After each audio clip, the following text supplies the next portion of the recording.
আসসালামু আলাইকুম। সংবাদে আপনাদের সবাইকে স্বাগত জানাচ্ছি। আমি ফিরোজ তোহা। শুরুতেই আরবে কেবলস সংবাদ শিরোনাম।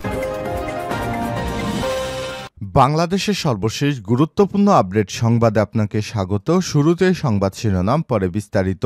শুরুতেই জানাবো, দিল্লিতে বাংলাদেশের হাইকমিশন ঘেরাওয়ের ঘোষণা দিল আরএসএস। এবার নয়াদিল্লিতে অবস্থিত বাংলাদেশ হাইকমিশন ঘেরাওয়ের কর্মসূচি ঘোষণা দিয়েছে হিন্দুত্ববাদী রাষ্ট্রীয় স্বয়ং সেবক সংঘ আরএসএস ২ শতাধিক সংগঠন। আগামী ১০ই ডিসেম্বর এই ঘেরাওয়ের কর্মসূচি পালন করা হবে বলে জানিয়েছে তারা। ভারতীয় সংবাদ মাধ্যম দ্য ইন্ডিয়ান এক্সপ্রেসের এক প্রতিবেদনে সব তথ্য জানা যায়। এরপর জানাবো, বাংলাদেশ ভারতের পররাষ্ট্র সচিব পর্যায়ের বৈঠক নিয়ে এত আলোচনা কেন? কূটনৈতিক সম্পর্কের দৃশ্যমান অবনতি এবং উভয় দেশের রাজনৈতিক উত্তেজনার মধ্যেই সোমবার ঢাকায় বৈঠকে বসতে যাচ্ছেন বাংলাদেশ ও ভারতের পররাষ্ট্র সচিব। বৈঠকে বাংলাদেশের পররাষ্ট্র সচিব মোহাম্মদ জসিমউদ্দিন এবং ভারতের পররাষ্ট্র সচিব বিক্রম মিশ্রি নিজ নিজ প্রতিনিধি দলের নেতৃত্ব দেবেন।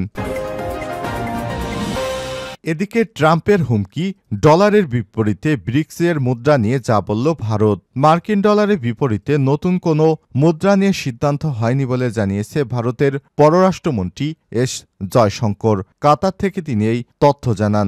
দেশটির রাজধানী কাতারের দোহাতে একটি সম্মেলনে অংশ নিয়েছিলেন এস জয়শঙ্কর।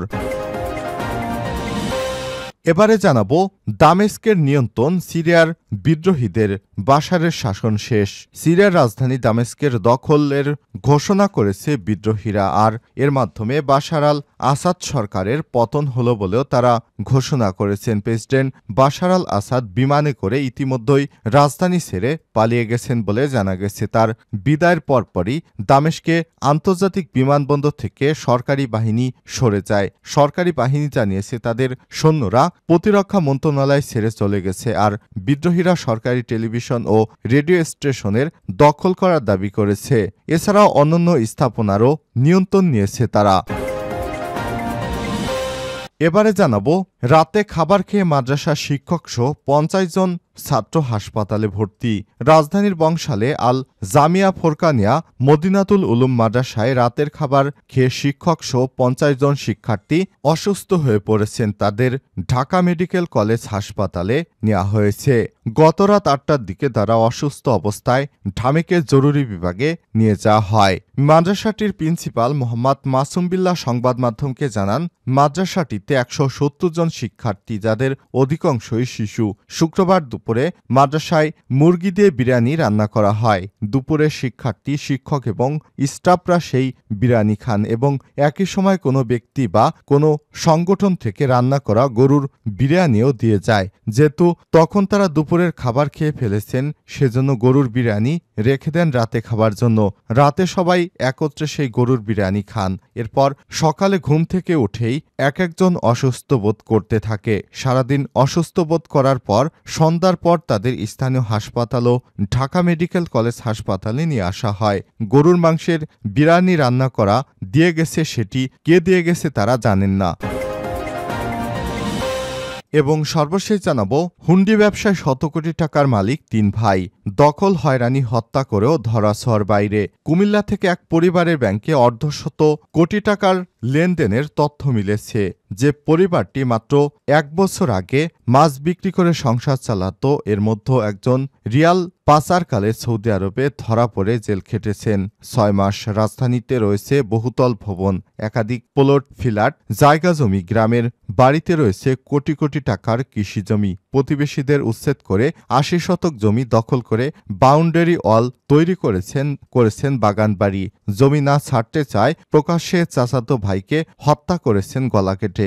বিপুল সংখ্যক মানুষকে নির্যাতন, সম্পদ দখল, অবৈধ ব্যবসা ও হয়রানি সহ নানারকম অপরাধ এবং ধরাছোঁয়ার বাইরে তারা। মাত্র বছর কয়েকের মধ্যে গ্রামের বাইরে রাজধানীতেও ছড়িয়ে পড়েছে তাদের দখল সাম্রাজ্য। খোঁজ নিয়ে জানা গেছে তারা ৩ ভাই কুমিল্লার তিতাস উপজেলায় বসবাস করেন এবং বিদেশে থাকা মানুষের দ্বারা তারা হুন্ডি চক্রের সঙ্গে সরাসরি জড়িত। প্রিয় দর্শক, এতক্ষণ শুনছিলেন সংবাদ শিরোনাম, এবারে বিস্তারিত। তবে তার আগে বন্ধুরা অনুরোধ থাকবে, এই সংবাদটিতে একটি লাইক দিন।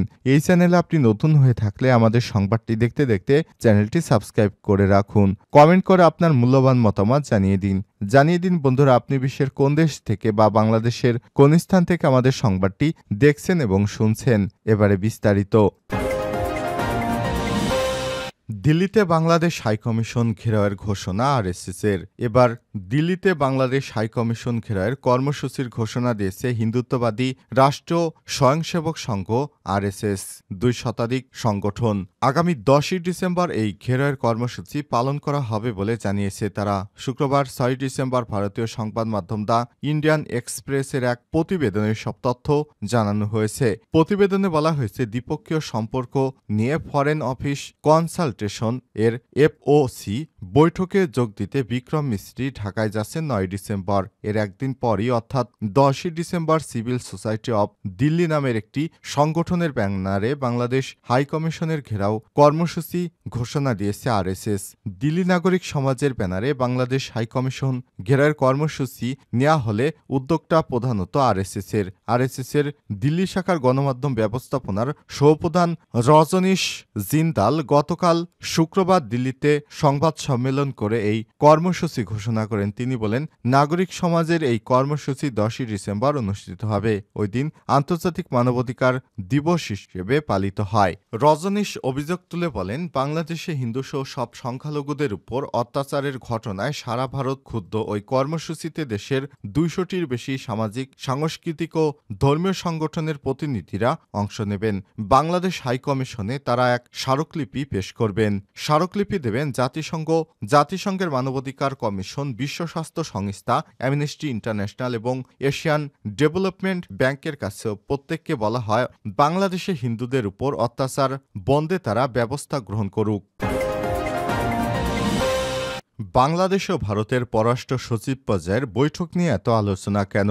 কূটনৈতিক সম্পর্কের দৃশ্যমান অবনতি এবং উভয় দেশের রাজনৈতিক উত্তেজনার মধ্যে সোমবার ঢাকায় বৈঠকে বসছেন বাংলাদেশ ও ভারতের পররাষ্ট্র সচিব। বৈঠকে বাংলাদেশের পররাষ্ট্র সচিব মোহাম্মদ জসিমউদ্দিন ও ভারতের পররাষ্ট্র সচিব বিক্রম মিস্ত্রি নিজ নিজ প্রতিনিধি দলের নেতৃত্ব দিবেন। শেখ হাসিনা সরকারের পতনের পর অধ্যাপক ড মোহাম্মদ ইউনূসের নেতৃত্বাধীন অন্তর্বর্তীকালীন সরকার ক্ষমতায় আসার পর দেশের মধ্যে এটি উচ্চ পর্যায়ের প্রথম বৈঠক এবং এই বৈঠকটি এমন এক সময় অনুষ্ঠিত হতে যাচ্ছে যখন বাংলাদেশে ইসকনের সাবেক এক নেতার গ্রেপ্তারের প্রক্রিয়া দেখিয়েছে ভারত এবং সাথে বাংলাদেশের সংখ্যালঘু সম্প্রদায়ের উপর নিপীড়নের অভিযোগ তুলেছে। আবার কলকাতা ও আগরতলায় বাংলাদেশ হাইকমিশনে হামলা নিয়ে প্রতিবেশী দুই দেশের সম্পর্কে টানাপোড়েন চলছে। বিশ্লেষকদের অনেকেই মনে করেন, পররাষ্ট্র সচিবদের বৈঠক থেকে বড় কিছু অর্জনের সুযোগ না থাকলেও বিদ্যমান পরিস্থিতিতে দুই দেশে বৈঠক বা আলোচনায় বসছে, এটাই হবে একটি গুরুত্বপূর্ণ অগ্রগতি। বাংলাদেশের পররাষ্ট্র মন্ত্রণালয়ের মুখপাত্র মোহাম্মদ রফিকুল আলম বলেছেন, দুই দেশের মধ্যকার কমন বিষয়গুলো আলোচনায় আসবে। এ সময় তিনি বলেন, সীমান্ত বাণিজ্য, কানেক্টিভিটি, পানির মতো অনেক বিষয় দুই দেশের আলোচনায় সাধারণভাবে হয়ে থাকে। তবে এজেন্ডায় শেষ পর্যন্ত কি থাকবে তা নিয়ে সংশ্লিষ্ট উইং কাজ করছে।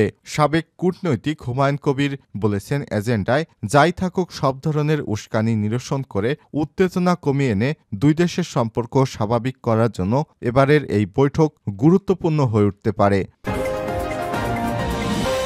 ট্রাম্পের হুমকি, ডলারের বিপরীতে ব্রিক্স মুদ্রা নিয়ে যা বলল ভারত। মার্কিন ডলারের বিপরীতে নতুন কোনো মুদ্রা নিয়ে সিদ্ধান্ত হয়নি বলে জানিয়েছে ভারতের পররাষ্ট্রমন্ত্রী এস জয়শঙ্কর। কাতার থেকে তিনি সব তথ্য জানান। দেশটির রাজধানী দোহাতে একটি সম্মেলনে অংশ নিয়ে জয়শঙ্কর এসব কথা বলেন।